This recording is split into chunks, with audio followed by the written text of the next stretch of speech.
তো সবাই দেখছে। তুমি তো জানো না গাইস, কেমন এই আছেন? পাখিটাও তোমার মতো জাদুর পাখি। আশা করি সবাই ভালো আছেন। সে আমার মতো কথা বলতে পারে না, কিন্তু ও ডিম পারে। সব পাখি তো ডিম পারে।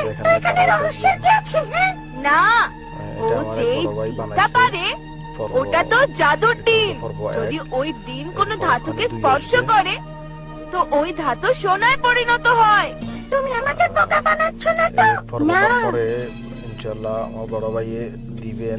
এই দেখো পর্ব আরে বাহ, 2 এটা প্রথম থেকে এরপরে শোনা পর্ব যায়। 3 এগুলো তোমার আসতে যদি থাকবে। বিশ্বাস না আপনারা হয় তো নিজের চোখে সবাই দেখে নাও। উপভোগ করুন।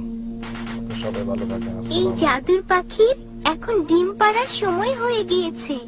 তাই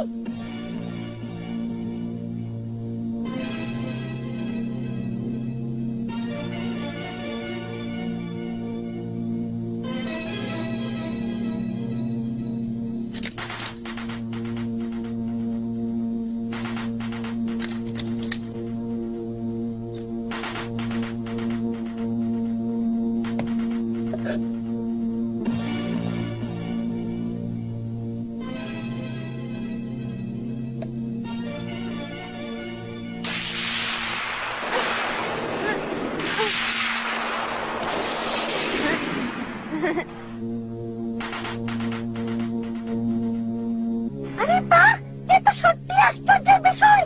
এবার হয়েছে বিশ্বাস। বিশ্বাস হয়েছে। এই পাখির তো একদম মুরগির মতো স্বভাব। পাখিদের মধ্যে সামান্য ওটা আবার কি? এই পাখিটা মানুষকে দৌলত দান করে দেয় আর তার ভাগ্য খুলে দেয়। হ্যাঁ, তা তো ঠিক। এই পাখি অবশ্যই আমাদের ভাগ্য পরিবর্তন করে দেবে। আচ্ছা, আমি নদী থেকে পানি পান করে আসি।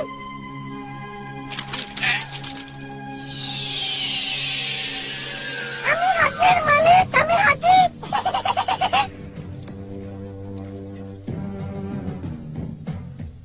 আমার বান্দা, আমার পাখি, কি খবর এনেছিস? মালিক, মালিক, ওই পাখির মুরগির মতো স্বভাব।